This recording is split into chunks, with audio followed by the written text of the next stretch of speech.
find out the truth and whatever the birth in the statement of the doctor. Suppose a doctor of the CMO label did an postmortem, and the postmortem is challenged the court. So in court, we are the person who are a specialist of that postmortem, and we have to study more and more. And after studying more and more, we have to present in the court. And whenever we will present in the court, we will provide the informations to the court that court has to be convinced on us, but not on the doctors. We will cross-examine the doctors. We will present the doctrines in the court. We will present the methodology in the court. And whenever the court will satisfy, court will declare that the doctor was right or not.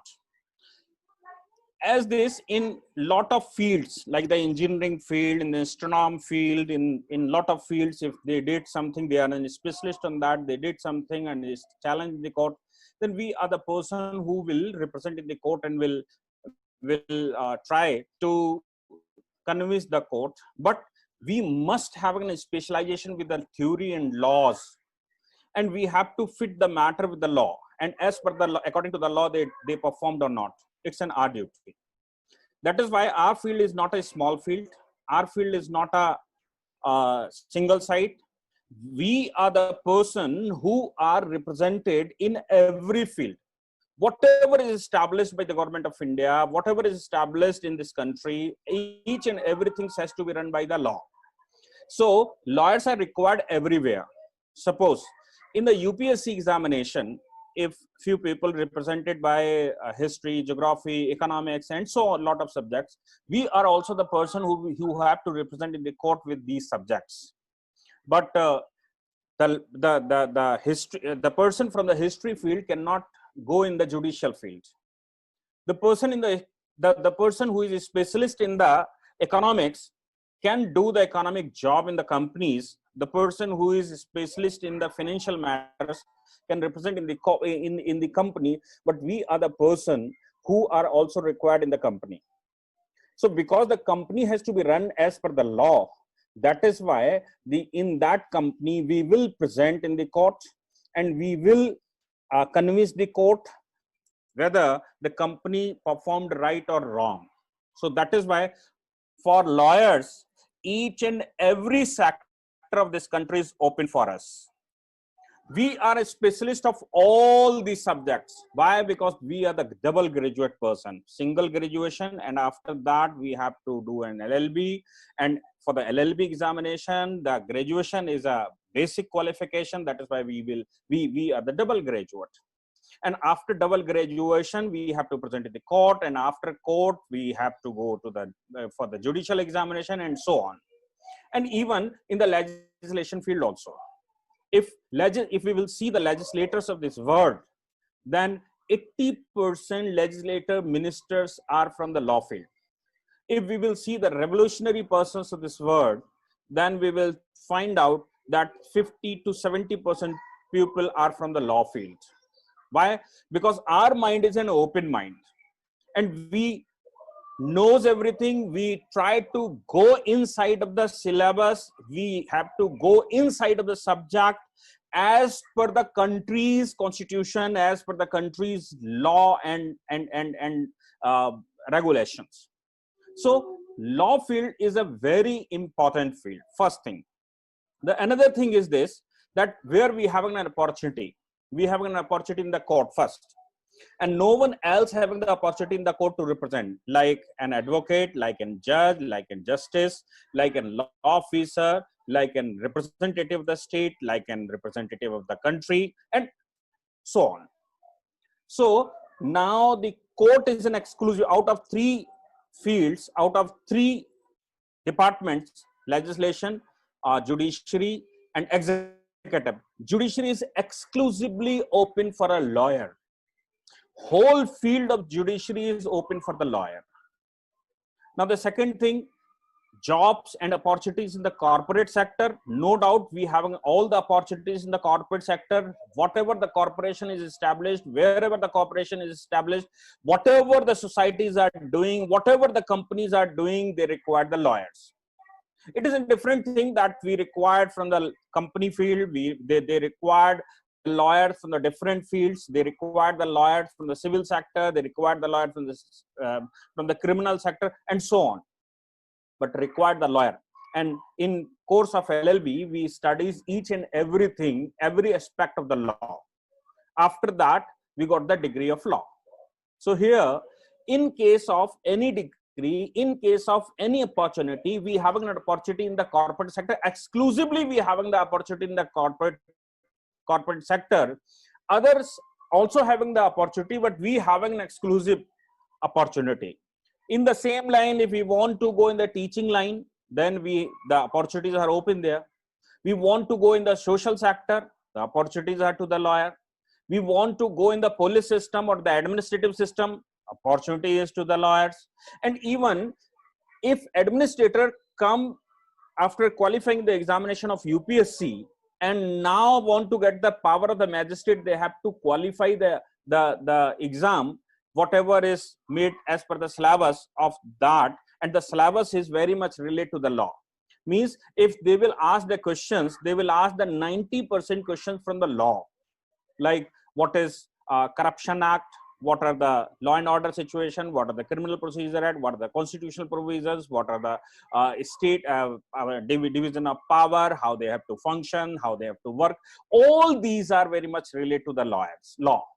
That is why in administrative field, if they found that the lawyer is here, then they give the preference to the lawyers in an administrative field.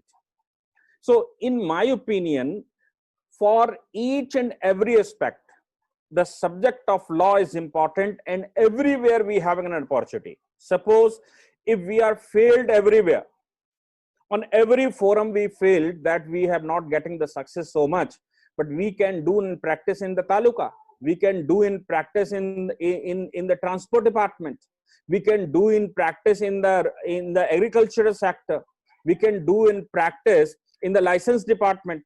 So each field are open for us, and they require the lawyers.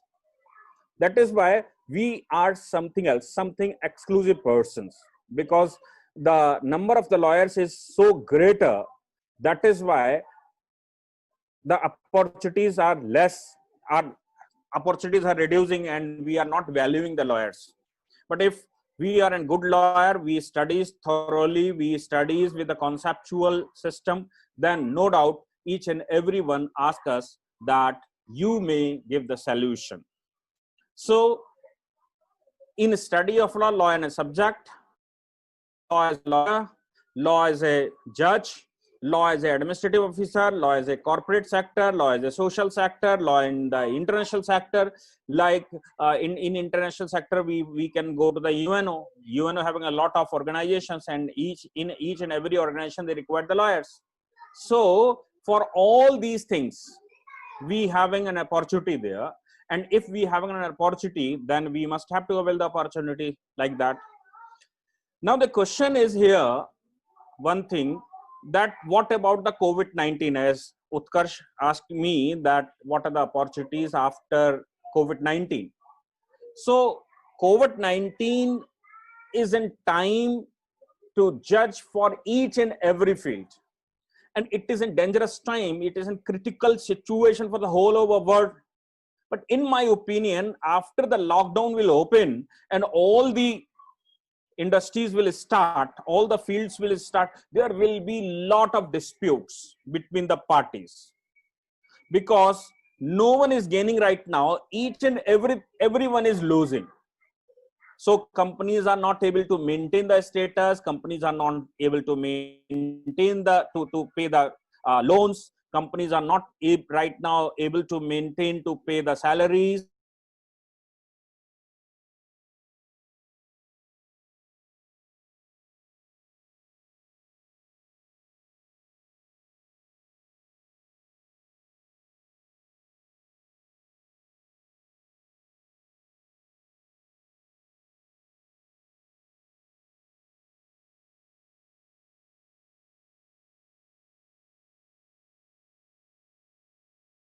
Government making something laws to settle to settle these matters, whatever will come after COVID-19, then it's okay as per that law.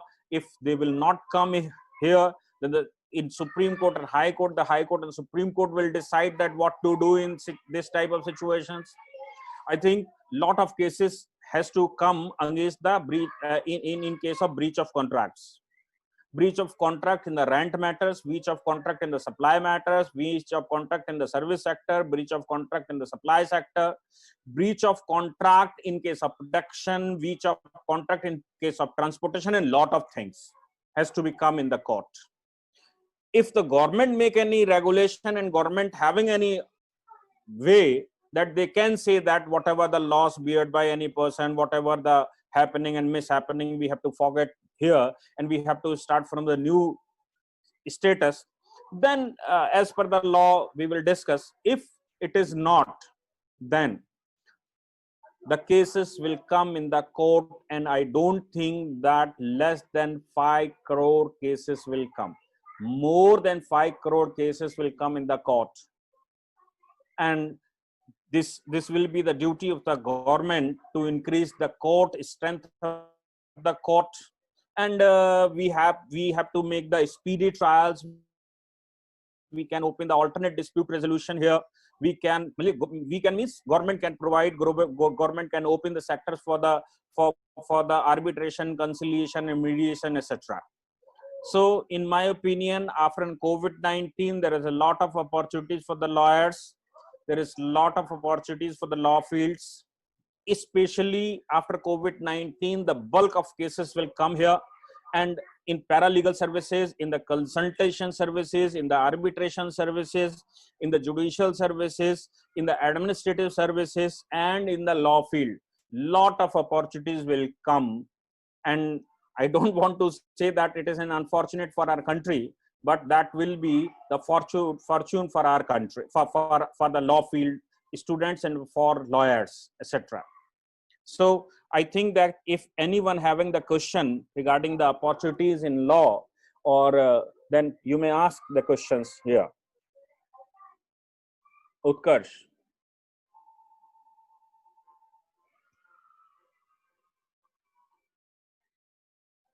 Utkarsh, are you hearing me?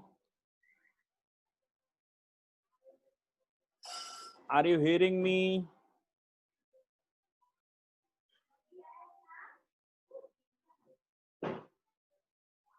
Utkarsh, are you hearing me?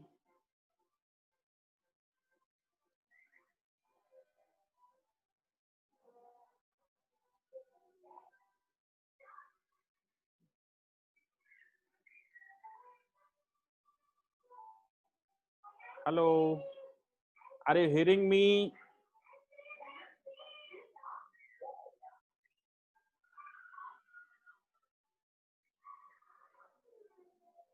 Utkarsh.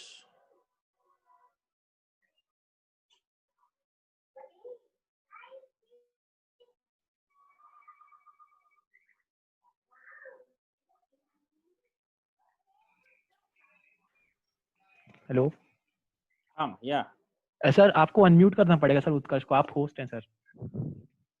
अच्छा, उत्कर्ष को unmute, मैं host हूँ, यही तो मैं देख नहीं पा रहा हूँ कि इसको होस्ट कैसे। मैंने अनम्यूट सबको कर दिया है, आप लोग खुद ही अनम्यूट कर सकते हैं। नहीं सर, इसमें अभी सर आप मेरे को होस्ट बना दीजिए सर, मैं अनम्यूट कर दूंगा। आप मेरे सर नाम पे जाके क्लिक कर दीजिए मेक होस्ट, मैं सबको अनम्यूट कर दूंगा। आपका नाम क्या है? सर लॉ ओरिजिन्स के नाम से है सर। लॉ ओरिजिन के नाम से है। और हाँ जी, हाँ सर, उत्कर्ष आवाज आ रही है? हाँ जी, मैंने आपको होस्ट बना दिया है जी। ठीक है सर, ठीक है, ठीक।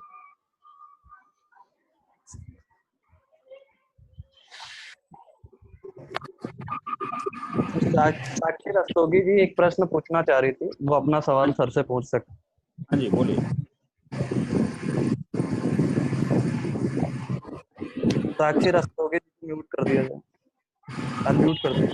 Yes sir, I have a question. हाँ, yeah, please. Sir, I want to know more about this Married Women Property Act. Married Women Property Act. No, you want to know about your career, or right now you are discussing, or you want to discuss on the laws? I think sir, that this session is I'm into some other industry, but I joined this session to know more that if I can combine it, because how to combine corporate and law as a career. Yeah, corporate. So I already said that in corporate sector, all the corporate sector required a legal manager. So there is a lot of opportunities in the corporate sector for the lawyers. And but the thing is this: whenever you will join the corporate sector, then you can't do the practice, because as per the Advocate Act, the person who is doing a job anywhere, they cannot do the practice. Practice is a full-time job. So if you want to join, or you are joining the corporate sector as a legal advisor, then you can't do the practice here in our courts. So this is a disadvantage for the person as a legal advisor in the company, that they can't do in practice. But as a legal advisor, you can contact to the person who is doing in practice. You can choose a lawyer, you can assist the lawyers, and etc. Each and everything can do, but you can't do the practice. It is a disadvantage. Yeah. Hello हाँ जी. Sir, एक और question ये था कि sir कोविड-19 के कारण judiciary की vacancies पे क्या इम्पैक्ट पड़ सकता है सर? देखिए, मेरे हिसाब से तो जुडिशरी की वैकेंसीज बहुत तेजी से आनी चाहिए. हालांकि अभी वो थोड़ा सा डिले करेंगे, ये संभव है, क्योंकि इस समय सोशल डिस्टेंसिंग का समय चल रहा है. ऑनलाइन कैसे करवाएं, अभी सारे प्लेटफॉर्म तैयार नहीं. कुछ स्टेटों के तो हैं, लेकिन सबके प्लेटफॉर्म तैयार नहीं है. तो या तो प्लेटफॉर्म तैयार करके आपसे ऑनलाइन एग्जाम करवाएं. अगर ऑनलाइन एग्जाम नहीं करवाने में सफल हो पाते हैं, तो फिर सोशल डिस्टेंसिंग की वजह से टाइम, जो एग्जामिनेशन है, वो डिले करते जाएंगे. डिले करेंगे तो ऑलरेडी वैकेंसीज आगे पोस्टपोन होंगी. नहीं सर, क्योंकि सर ऐसे भी सुनने में आता है लाइक कि सर गवर्नमेंट जो कॉस्ट कटिंग के लिए हो सकता है वैकेंसीज काफी रिड्यूस कर दे सर, क्योंकि ऐसे कह रहे हैं नहीं, ये लेकिन अभी सवाल ये आएगा ना कि कोविड-19 के बाद बड़ी तेजी से केसेस कोर्ट में आएंगे. Yes sir. क्योंकि डिस्प्यूट बड़ी तेजी से बढ़ेंगे. गवर्नमेंट के पास ऑप्शन ही नहीं होगा. या तो वो अल्टरनेट डिस्प्यूट रेजोल्यूशन के लिए कुछ काम करे, लाइक लॉयर्स को वो आर्बिट्रेटर अपॉइंट कर दे, परमानेंट आर्बिट्रेटर अपॉइंट कर दे, और हर इंडस्ट्रियल एरिया में कह दे ये 10 लॉयर्स हैं, आप इनके पास जाकर वो करवा सकते हैं, आर्बिट्रेशन करवा सकते हैं. या तो कुछ ऐसा करे, और नहीं तो उसको वैकेंसीज ही निकालनी पड़ेंगी, क्योंकि केसेस बढ़ेंगे लगातार. तो अभी एक्चुअली इस समय पर कोई कुछ कहने की स्थिति में नहीं है. हो सकता है गवर्नमेंट को ऐसा लॉ बना दे कि इतने तक लॉस हुआ, उसको रिकवरी के लिए कोर्ट नहीं जा सकता, या इनके माफ कर दिए जाते हैं. देखिए क्या करते हैं वो. लेकिन अभी तक का जो अनुमान है, उसके अनुसार कोर्ट में केसेस बढ़ेंगे, और केसेस बढ़ेंगे तो कौन सेटल करेगा. तो नो डाउट उनको वैकेंसी ही निकालनी पड़े. एटलीस्ट जितनी वैकेंसी खाली पड़ी है उतनी तो भरनी ही पड़ेंगी. बाकी नई वैकेंसी क्रिएट करें, नए जॉब्स क्रिएट करें, क्योंकि सेटलमेंट करना पड़ेगा. और मेरे अनुमान के अनुसार एक 4-5 करोड़ केस आने वाले हैं कोर्ट में, क्योंकि हर व्यक्ति के साथ ये समस्या है. जी सर, एक और क्वेश्चन था कि sir what are the opportunities in criminal side after Covid, क्योंकि sir as we can see crimes are going down due to lockdown. हाँ सर, ये शैलेंद्र सिंह ने पूछा है सर. क्रिमिनल, हाँ वो सही कह रहे हैं क्रिमिनल साइड में. लेकिन अभी क्या है कि जैसे ही लॉकडाउन खुलेगा ना, प्रशासन अपने काम में लगेगा, तो मुझे लगता है क्रिमिनल केसेस भी बढ़ेंगे, क्योंकि लोगों के पास पैसा नहीं होगा. क्योंकि क्राइम का एक और कारण ये भी है कि लोगों के पास धन का अभाव होना, और धन का अभाव होना तो बेईमान बढ़ेंगे, बेईमानियां बढ़ेंगी, तो जाहिर सी बात है कि क्रिमिनल केसेस बढ़ेंगे. इसलिए मुझे लगता है कि अगर गवर्नमेंट ने कोई सही सोल्यूशन न दिया, तो फिर क्राइम रेट भी इस कोविड के बाद बढ़ेगा. अभी तक तो डाउन इसलिए है क्योंकि पुलिस बिल्कुल पाबंद है, लोग घर से बाहर नहीं निकल रहे हैं, किसी के पास थेफ्ट की भी अपॉर्चुनिटी नहीं, इसलिए ये सब कुछ चल रहा है. लेकिन केसेस बढ़ेंगे, लीगल क्रिमिनल साइड में भी बढ़ेंगे. जी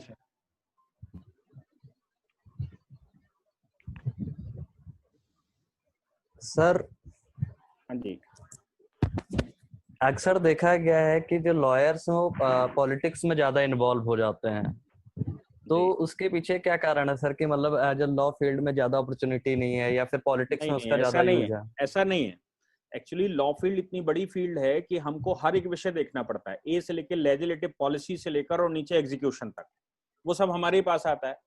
तो जब लॉयर सफल होने लगता है और वो चीजों को समझने लगता है और सिस्टम को समझने लगता है, तो फिर वो पॉलिटिक्स की तरफ भी आगे बढ़ता है और उसको वैल्यू मिलने लगती है, क्योंकि वो चीजों को जानता है। तो कोर्ट में भी उसको वैल्यू मिलती है, समाज में भी वैल्यू मिलती है, उसको थाने और पुलिस स्टेशंस में भी वैल्यू मिलने लगती है, सभ्य समाज उसको थोड़ा समझने लगता है। तो ये उसको इनकरेज करता है कि क्यों ना लोग हमारे फॉलोवर्स हो गए हैं, तो क्यों ना हम इस तरफ आगे बढ़ें।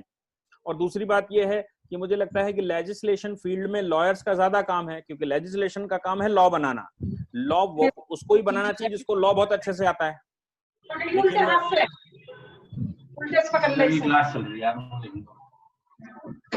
अनम्यूट कर दीजिए सबको। हाँ जी, यस सर, ये सर कंटिन्यू। हाँ, तो इसलिए मुझे लगता है कि चूंकि हम चीजों को बड़े अच्छे से समझने लगते हैं और चीजें हमारे मस्तिष्क में बैठने लगती हैं, हम सारा सिस्टम अंडरस्टैंड करने लगते हैं, इसलिए हमारे लिए अपॉर्चुनिटीज ज्यादा रहती हैं और लोग, समाज हमारी तरफ आकर्षित होता है। और हमारी तरफ आकर्षित होता है तो अपॉर्चुनिटी नो डाउट उसको ही मिलती है जिसकी तरफ समाज घूमता है। और हम जितना ज्यादा वर्क करते हैं उतने ही ज्यादा लोग हमारी तरफ आते हैं। इसलिए लेजिस्लेटिव फील्ड में लोग ज्यादा लॉ फील्ड से ज्यादा चले जाते हैं। और केवल लेजिस्लेशन फील्ड में नहीं, लेजिस्लेटिव फील्ड में तो हमको अपॉर्चुनिटी ज्यादा मिल जाती है, आसानी से मिल जाती है। बाकी फील्डों में भी जहां भी लॉयर्स की जरूरत पड़ती है, हमको अपॉर्चुनिटी मिलती है, हम जाते हैं। ये मीटिंग खत्म होने वाली है, सेकंड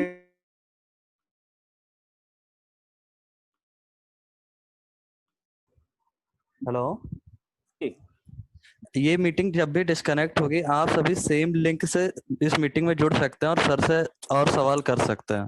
नहीं, अभी कुछ प्रश्न रह गए हैं क्या? अभी तो हमें लगता है कि हो गया पूरा। सर एक प्रश्न था अमन सिंह का। हाँ, अमन सिंह सुन पा रहे हैं? एक सेकंड सर, बता रहा हूँ उनका प्रश्न। हेलो सर, मेरा एक क्वेश्चन है। हाँ जी। अगर मैं एलएलबी यहाँ से कंप्लीट करके फिर एलएलएम के लिए प्लान करता हूँ, तो अगर मैं किसी अच्छी यूनिवर्सिटी से, फॉरेन यूनिवर्सिटी से अप्लाई करता हूँ, तो उसकी क्या अपॉर्चुनिटीज हैं, उसका मतलब करियर वाइज क्या इम्पैक्ट होगा? देखिए, आप कॉर्पोरेट सेक्टर में जाना चाहते हैं तो एलएलएम का महत्व है। हमारे पास सुप्रीम कोर्ट में 80% बल्कि 90% जजेस सिर्फ एलएलबी हैं।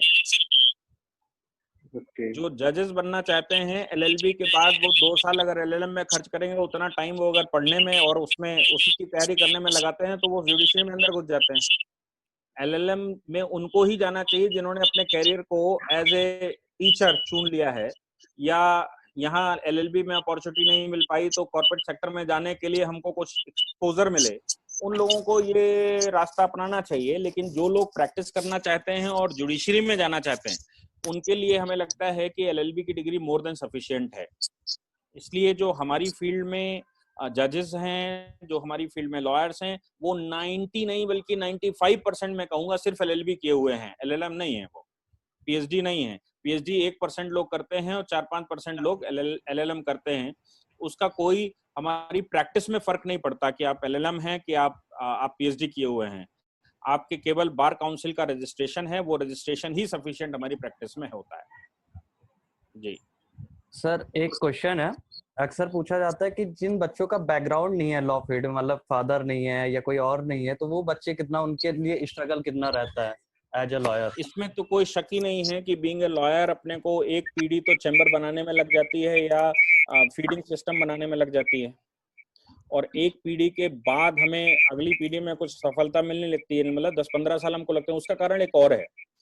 कारण ये है कि जो लॉ फील्ड में प्रैक्टिस करने के लिए उतरते हैं, वो लॉ पे कम ध्यान देते हैं और जो वहाँ की क्लैरिकल सिस्टम है उस पर ज्यादा ध्यान देते हैं। क्लैरिकल सिस्टम से मतलब कि जब हम प्रैक्टिस करने गए तो जज की अदालत में कब उपस्थित होगा, कैसे उपस्थित होगा, फाइल कैसे प्रेजेंट की जाएगी, फाइल वहां चलेगी कैसे, जज साहब क्या करेंगे, ऑर्डर कैसे निकालेंगे, ये सब क्लैरिकल काम है।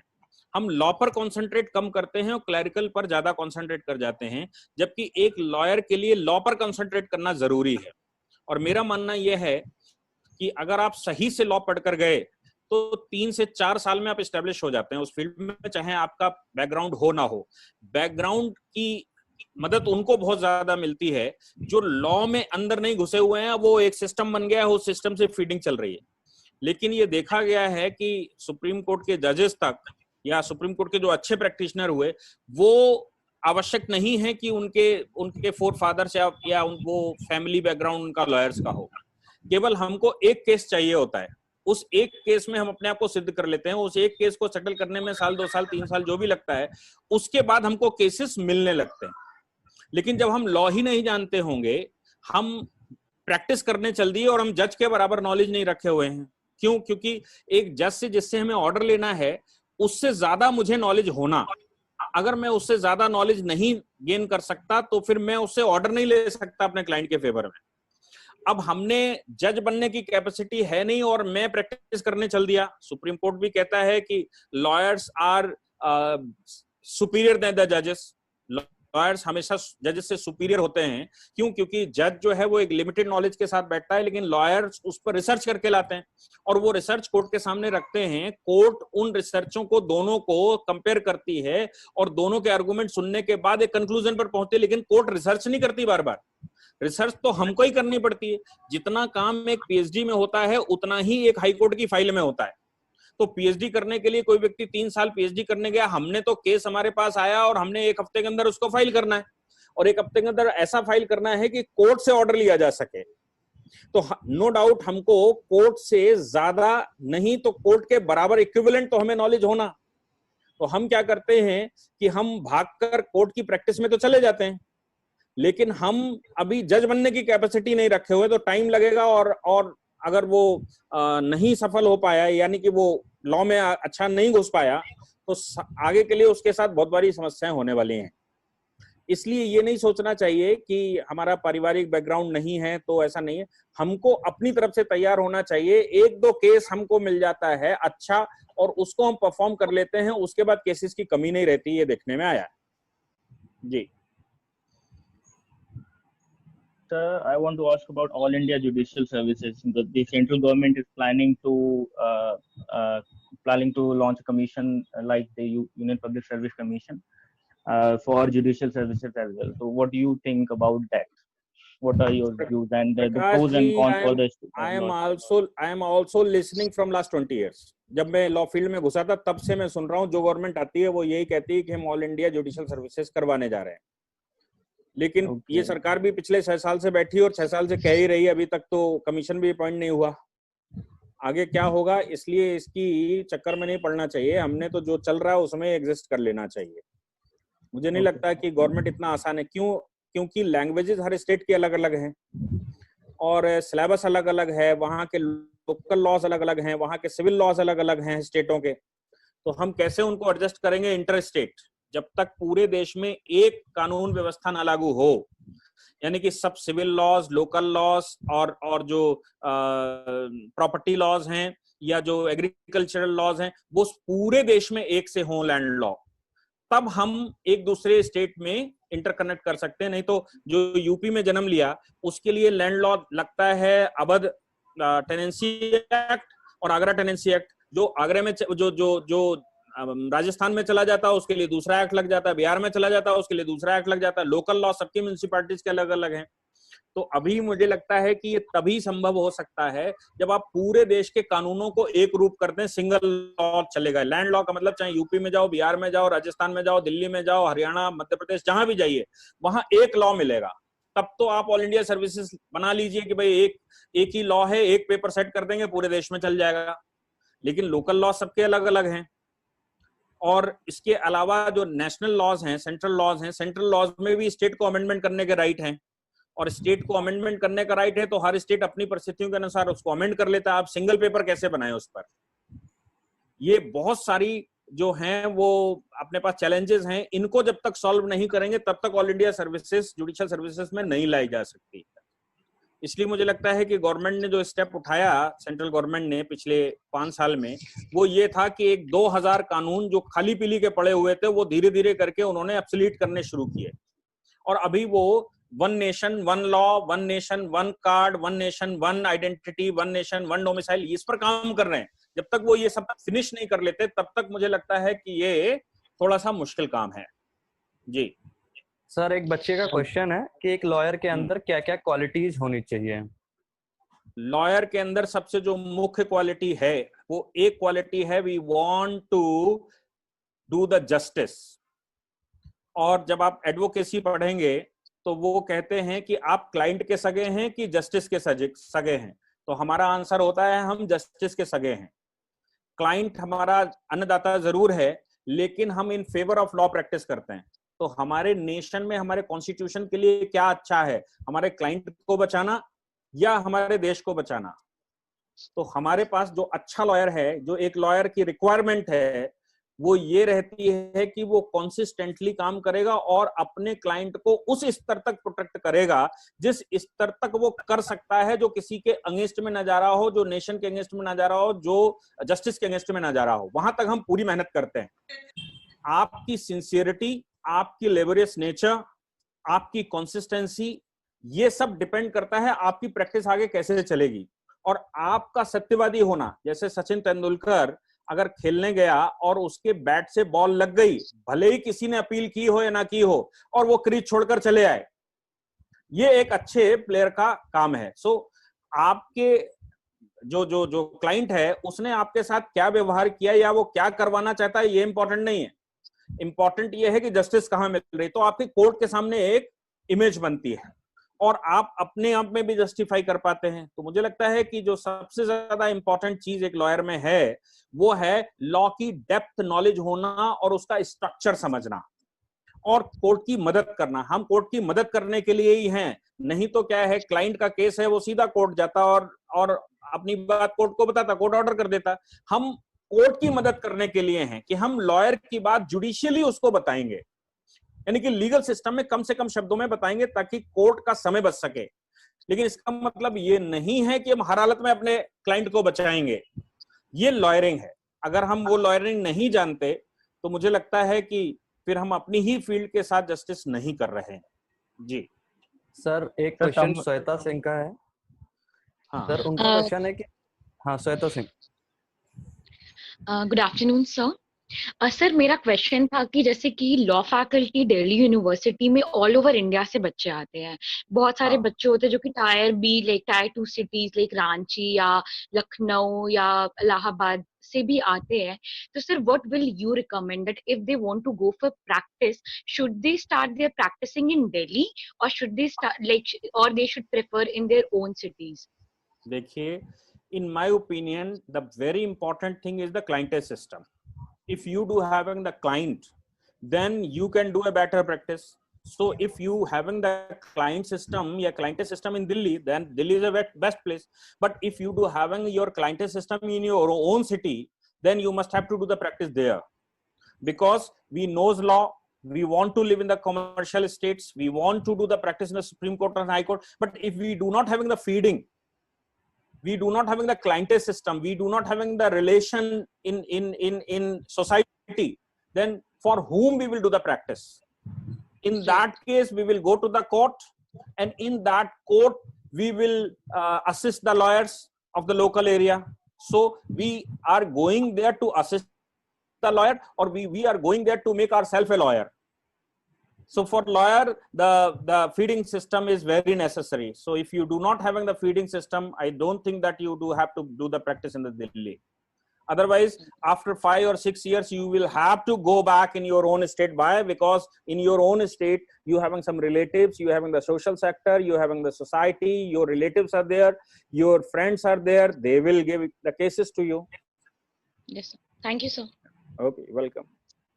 So someone is asking that what are the benefits of joining State Legal Services Authority?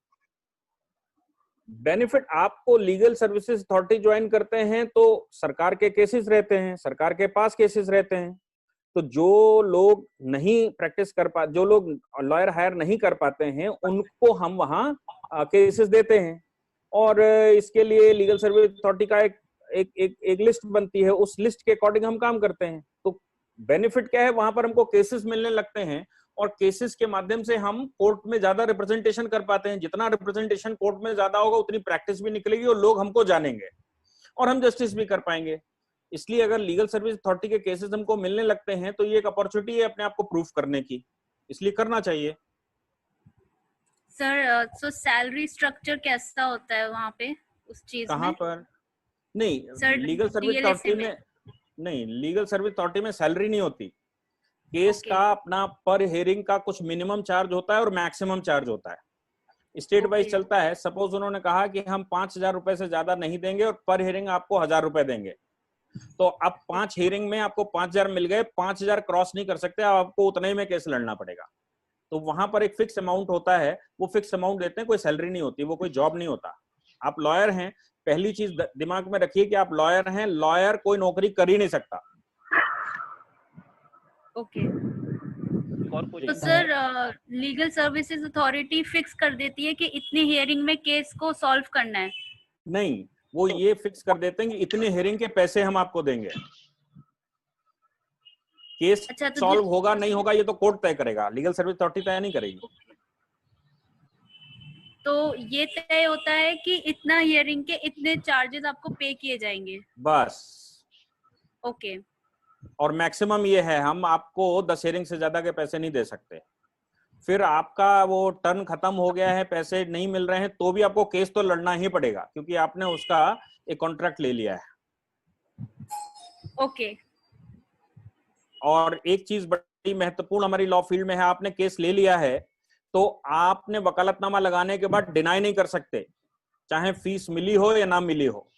आप कोर्ट की मदद करने के लिए हैं, इसलिए आपको कोर्ट में मदद करने के लिए खड़ा होना ही पड़ेगा। ओके। तो सर क्लाइंट चाहे तो कॉन्ट्रैक्ट किसी और को दे सकता है वकालतनामा, हम कन्विंस नहीं, हम नहीं कह सकते अपनी तरफ से? हाँ, आप नहीं कह सकते, क्लाइंट मर्जी हो वो करे, वो तो भगवान है। ओके। Hello sir. जी हेलो सर, मैं ये कह रहा था सर, जो ये टायर 2 सिटीज का जो क्वेश्चन पूछा गया, तो सर रूरल एरियाज में ज्यादातर डॉक्यूमेंट्स जो होते हैं सर वो हिंदी में होते हैं, तो सर जी। उसका लैंग्वेज का क्या इशू वो रहेगा, क्योंकि हम तो इंग्लिश में पढ़ते हैं सर, ये नहीं, लो स्टेट फैकल्टी नहीं दिल्ली नहीं, में। आप इंग्लिश में पढ़ते हैं। अभी सुप्रीम कोर्ट में एक पिटीशन भी गई है, फिलहाल वो पेंडिंग है, जिसमें कहा गया है कि भाई जो हिंदी भाषी स्टेट है उसमें हिंदी क्यों नहीं रखते आप। हरियाणा सरकार ने अभी अपने सारे केसेस हिंदी में जजमेंट के ऑर्डर कर दिए हैं, पीछे 15 दिन पहले की बात है। तो दिल्ली में चूंकि हिंदी भाषी लोग रहते हैं, तो हिंदी में क्यों नहीं करते? नहीं सर, मैं यूपी वगैरह में कह रहा हूँ, यूपी में हिंदी में डॉक्यूमेंट्स होते हैं सर, और हम इंग्लिश में पढ़ के आते हैं, और हम अपने रूरल एरियाज में आना चाहते हैं। ऑल इंडिया सर्विसेज आप कह रहे हो ना, अभी कोई क्वेश्चन कर रहा था ऑल इंडिया सर्विसेज, तो ऑल इंडिया सर्विसेज की तो यही प्रॉब्लम है कि हर स्टेट की अपनी लैंग्वेज है। तो क्लाइंट जब आएगा तो वो अपनी लैंग्वेज में वो बात करेगा, उसने क्राइम किया है तो अपनी लैंग्वेज में स्टेटमेंट देगा, तो ये लैंग्वेज का चक्कर फंसता है, और ये तो प्रॉब्लम है ही। लेकिन आप इंग्लिश पढ़कर गए हैं, लॉ मेनली इंग्लिश में ही है, और आप अपने स्टेट में अगर हिंदी नहीं समझ सकते तो ये भी हमारे लिए दुर्भाग्य की बात है। लेकिन इंग्लिश जानना बड़ी जरूरी है, वो इसलिए क्योंकि सुप्रीम कोर्ट और हाई कोर्ट के जजमेंट इंग्लिश में होते हैं, इसलिए इंग्लिश मस्ट है। और हिंदी हम नहीं जानते हैं, ये हम जस्टिस कैसे करेंगे अगर हम वहाँ की लोकल लैंग्वेज ही नहीं जानते जहाँ प्रैक्टिस करने जा रहे हैं। सॉरी टू इंटरप्ट सर, अगर क्लाइंट अगर इलिटरेट पर्सन है सर, इन केस सर, तब क्या होगा सर? इलिटरेट क्लाइंट के इलिटरेट होने से आपको क्या, आपको तो फैक्ट जानने हैं। Very important thing is the fact and law. So आप उससे फैक्ट पूछेंगे, आपको इसीलिए किया गया है कि आप उससे फैक्ट पूछकर उसको लीगल बनाकर कोर्ट में दें। यस सर, एक्चुअली सर जैसा अभी ये क्वेश्चन आ रहा था ये लैंग्वेज बैरियर का, अगर जैसा कोई हिंदी जानता है और फिर अगर हम जैसे रिप्रेजेंट करते हैं ऑफिशियल लैंग्वेज जो है हमारे सुप्रीम कोर्ट और हाई कोर्ट की, सर वो मोस्टली स्टेट्स में इंग्लिश है, और जो सुप्रीम कोर्ट की लैंग्वेज है वो भी ऑफिशियल लैंग्वेज इंग्लिश है सर। तो ऐसा क्यों नहीं हो सकता सर, जैसे ऑफिशियल लैंग्वेज जो हमारी स्टेट इंडियन लैंग्वेज जो है वो हम हिंदी प्रेफर करते हैं, तो हम वो हर पूरे ऑल ओवर इंडिया में ये क्यों नहीं कर सकते, हम हिंदी क्यों नहीं कर सकते? नहीं भैया, फिर तमिलनाडु में तो वो हिंदी जानते ही नहीं है, केरला में हिंदी नहीं जानते हैं। हमारे पास कोई हिंदी एक लैंग्वेज नहीं है भाई मेरे, हमारे पास 22 लैंग्वेज है कॉन्स्टिट्यूशनली, और वो 22 भाषाएं सब स्टेटों के हिसाब से हैं, तो स्टेट उन भाषाओं में प्रैक्टिस करेगा। यस सर, लेकिन जो हमारी जो ऑफिशियल लैंग्वेज है वो तो हिंदी है ना सर, मतलब ऑल ओवर इंडिया में जो। नहीं भैया, आपकी कॉन्स्टिट्यूशनल 22 लैंग्वेजेस हैं, आपके कॉन्स्टिट्यूशन के 8 शेड्यूल में 22 लैंग्वेज दी हुई हैं, 22 लैंग्वेज वो पक्की हैं सब, इसलिए आप ये नहीं कह सकते कौन सी लैंग्वेज। अगर आप कहेंगे हिंदी तो तमिल वाला कहेगा तमिल क्यों नहीं, हमारी साउथ की सबसे बड़ी लैंग्वेज है, सबसे ओल्ड लैंग्वेज है भारत की। Yes sir. पंजाबी कहेगा पंजाबी क्यों नहीं, असमिया कहेगा असमिया क्यों नहीं। इसलिए ये लैंग्वेज वाला जो डिस्प्यूट है ना, इसको डिस्प्यूट ना बनाइए, बस कन्विंस के हिसाब से काम करते जाइए, सीखिए जिस भाषा में जाना है, और जिस स्टेट में आप जाएंगे वहां अगर कोई मराठी है तो मराठी में ही स्टेटमेंट देगा, तो आपको आना मराठी, आपको मराठी नहीं आती तो आप जस्टिस कैसे करवाएंगे वहां? Yes sir, thank you sir. One more question sir. Sir law firm का क्या है सर? लॉ फर्म्स का प्लीज लॉ फर्म का थोड़ा बता दें सर, इसमें जॉब। लॉ फर्म्स हम एसोसिएटेड सर्विसेज करते हैं, हम कई लोग मिलकर अलग अलग फील्डों के एक फर्म बना लेते हैं जिसको हम लॉ फील्ड कहते हैं, लॉ फर्म कहते हैं।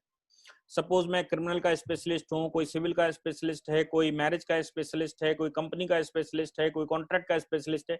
ऐसे कई लोगों ने मिलकर एक कलेक्टिव सर्विस शुरू की जिसको हम लॉ फर्म्स कहने लगते हैं। उसको हमने लॉ फर्म के रूप में रजिस्टर करवा लिया। अब हमारे पास केसेस आते हैं तो मैं लॉयर जरूर हूं, मेरे कॉन्ट्रैक्ट से केस आया, लेकिन वो अगर कंपनी का केस आया तो हम कंपनी वाले लॉयर से डील करवाते हैं। ठीक है, बाकी लॉ फर्म्स में और हम में कोई बहुत बड़ा फर्क नहीं है, केवल एक एसोसिएटेड सर्विस है। एक कलेक्टिव चैम्बर बना लिया हमने, एक कलेक्टिव ग्रुप बना लिया है जिसमें कई एक अलग अलग स्पेशलिस्ट अपनी अपनी फील्डों के काम करते हैं और उसको रजिस्टर कर लिया।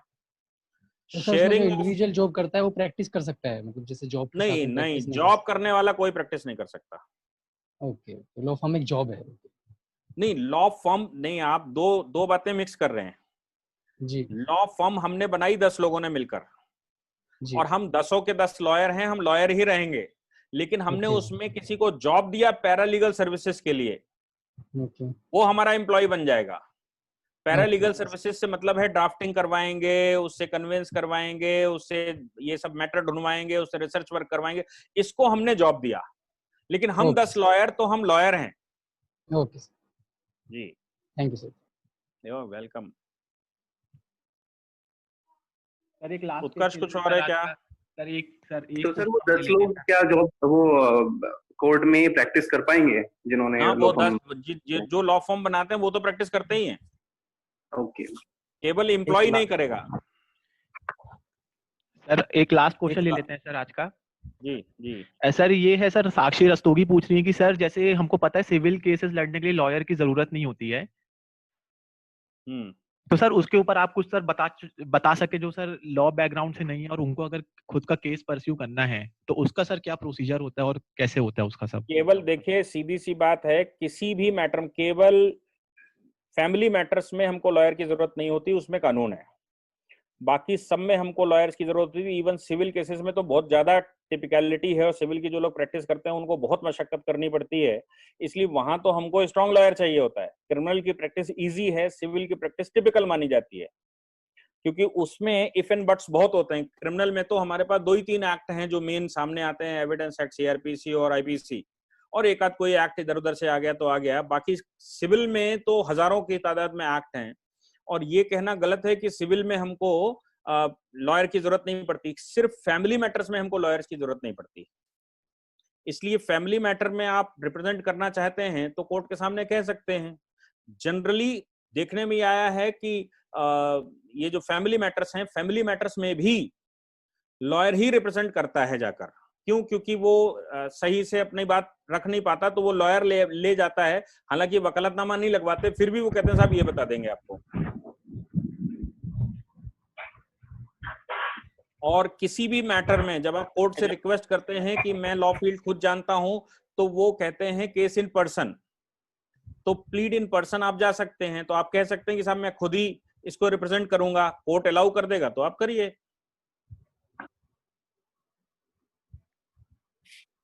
जी सर, आज के सारे सवाल मुझे लगता है कि पूरे हो गए हैं सर। सर मेरा एक लास्ट क्वेश्चन है कि अभी दिल्ली यूनिवर्सिटी के फर्स्ट ईयर के एग्जाम्स के लिए क्या प्रोसीजर है? नहीं, एग्जाम के लिए प्रोसीजर तो कुछ होता नहीं, सिलेबस होता है, सिलेबस। नो एंट्रेंस एग्जाम के लिए अभी जैसे अभी तो गैदरिंग हो नहीं सकती, पब्लिक गैदरिंग, तो क्या स्टेप्स होंगे, होगा या नहीं होगा? भैया देखो, सीधी सी बात है, कोविड-19 के टाइम पर किसी को कुछ नहीं मालूम, मुझे भी नहीं मालूम कि क्या करेंगे कौन। कुछ नहीं कहा जा सकता, ये कितने दिन चलेगा, कब तक चलेगा, सॉल्व होगा नहीं होगा, 1 साल में होगा, 6 महीने में होगा, अभी कुछ उसके ऊपर कहना प्रीमेच्योर होगा। ओके सर, सभी के सवाल हो चुके हैं sir. Hello hello hello, good evening sir.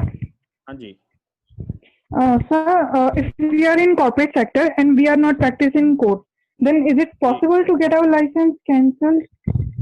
Yeah, you can leave your job and may come to the bar, and you have to get the registration from bar, and after getting the registration in bar you can do the practice.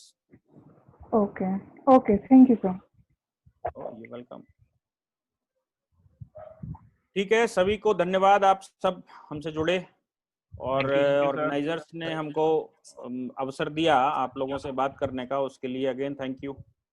Sir आपका भी बहुत बहुत धन्यवाद, आपने अपने कीमती समय में से आपने हमें समय दिया, और यहाँ पे सभी पार्टिसिपेंट्स का भी धन्यवाद जिन्होंने अपना टाइम निकाल कर सर को सुना। बहुत बहुत धन्यवाद। Thank you. Thank you sir.